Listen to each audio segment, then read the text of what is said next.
Issue 2 of Fortnite and Marvel's crossover series Zero War is here. Let's break down what happened and highlight a few lore secrets and hidden info along the way. I shall link issue 1 now if you're new here, and everyone else, let's do this. Oh, and code ADAMARU, please and thank you. Issue 2 of the Zero War. Last time we were sent to find a shard of the 0 point, which was ripped off and taken to Reality 616 by Galactus during the live event in Chapter 2 Season 4. Issue 2 begins back on the island as the Avengers, led by Tony Stark, have joined forces with the Seven, led by the Foundation. A power struggle immediately begins between Iron Man and the Foundation. Stark is quick to remind us what he masterminded last time he was in Reality Zero. He single-handedly created millions of battle buses using the 0 point time looping ability and filled them with enough gamma bombs to send the literal destroyer of worlds back where he came from. The Foundation, on the other hand, was stuck in an asteroid during all this, waiting to be freed. So maybe Tony does have a point. As bullets and shrapnel fly past their heads, the Foundation makes a backhanded compliment to Iron Man. How did you design such impressive armour? To which Iron Man reciprocates. They like each other's technology and suits. It's not quite a bromance just yet, but a deal is made on the battlefield. They will be co-leaders. Iron Man is in charge of Earth's mightiest heroes, while the Foundation gives himself the title of Commander of Reality Zero Forces. The two shake hands on this new arrangement. Meanwhile, there's actually a job to do while we're here. Steal a spaceship. Captain Marvel is the first to get in there and get out again with the new tech, and we've never seen this before. It's like a hybrid of a UFO and the old IO airships. It looks pretty dapper. And if we know Fortnite, one day we will ride this vehicle in-game. But not right now. The scene ends with Iron Man telling everyone that only he can say Avengers Assemble. And the Foundation is like, yeah, I'll try to contain my disappointment. So why the heck do they need the ship? Cast your mind back to the last issue. They need to get to the moon, because up there is the crash-landed Mecca piloted by the Paradigm. On board this trip are the Foundation, Iron Man, the scientist who's come to repair the mech, and Thor and Storm come along too. Their job is to change the weather and hopefully stop everyone from freezing to death. No pressure, guys.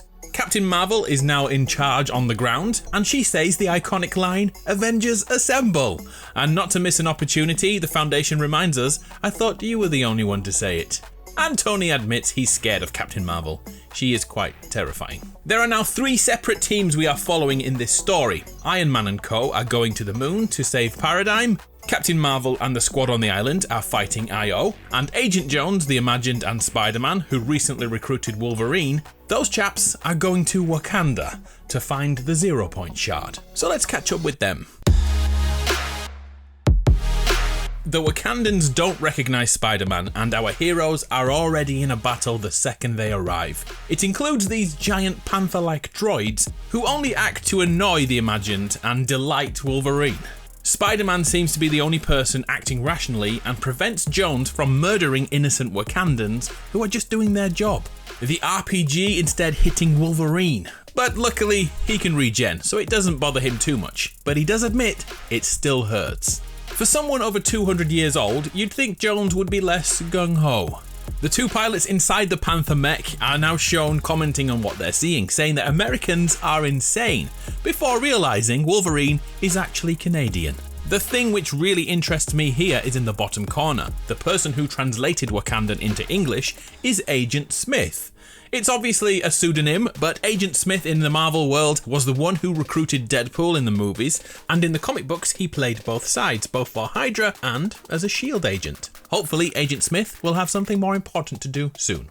Suddenly, the Wakandan forces are ordered to stand down by a new character to the story. It's Shuri! The Princess of Wakanda will someday be in Fortnite, but not right now. So this will be her replacement in my cutaways. Spider-Man explains the issues going on the island, and Wolverine vouches for him. Long story short, Shuri welcomes the quartet to Wakanda. The shard of the 0 point we are hunting for is given a slightly different name now. A crystallized fragment. It's somewhere close, but the Imagined can't find it exactly because Wakanda is filled with vibranium, an ultra-strong and durable metal like no other. Well, except adamantium.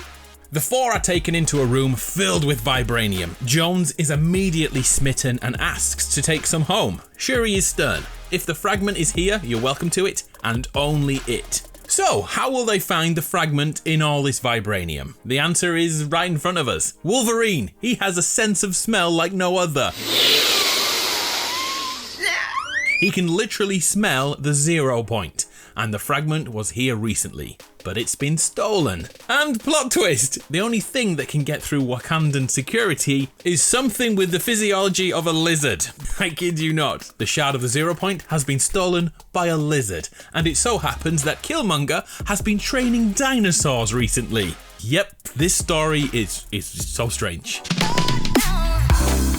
The next scene opens in the Valley of Dinosaurs, Serpent Valley. And of course, Alie's favourite dinosaur is here. There's a Diplodocus! Dinosaurs share the world with us in Reality 616. Before our heroes can take in the sights, a scythe is thrown at Jonesy's head, but perfectly blocked by Wolverine.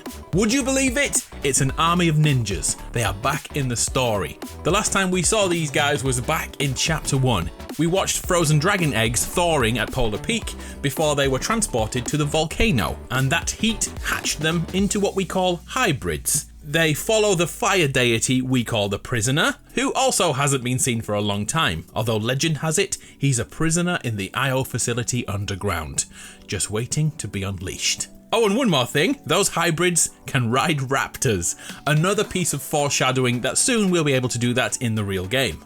A battle ensues between the heroes and the hybrids until one is unmasked, revealing they have lizard features. Shuri is shook. A human lizard hybrid stands before them. In all the action, one of the hybrids escapes, probably because everyone is distracted by hybrid's superior butt. Stand aside, Chun-Li. Spider-Man swings over to catch up with the guy and gets there just in time to take a bomb blast to the face, destroying all evidence of what these guys were doing. There's no other way to put this, the team had failed, the 0 point shard was gone. Only kidding, Wolverine can smell it, remember? He takes a big whiff and identifies the scent of a half-man, half-reptile person. Spider-Man then takes the opportunity to name drop like he does in every episode so far. He tells us of a supervillain named Stegron the Dinosaur Man. And yep, it's a legit supervillain in the Marvel universe. It's Vincent Stegron. That's Spider-Man's third name drop in just 2 episodes so far. We jump back to the Foundation on his way to the moon to find the Mecca. Frantically, Thor and Storm are keeping everyone safe from the weather, but it's no use, they crash land on the moon. Being unsure how long they can survive up here, they immediately try to find the crashed mech, and it turns out it's easier to find than you'd think. Bright pink is quite easy to spot. The mech is missing an arm, it's missing a power core, and it has a ruptured hull. Yet somehow, Paradigm is still alive. Foundation lifts her from the wreckage in the final shot of the episode. So, there's a few plot holes we really should talk about, like Paradigm. If the mech crashed here in 2019, that means she's been laying there without food, water or heat for years. I have no idea how she survived. I'm sure we'll get told in the next episode.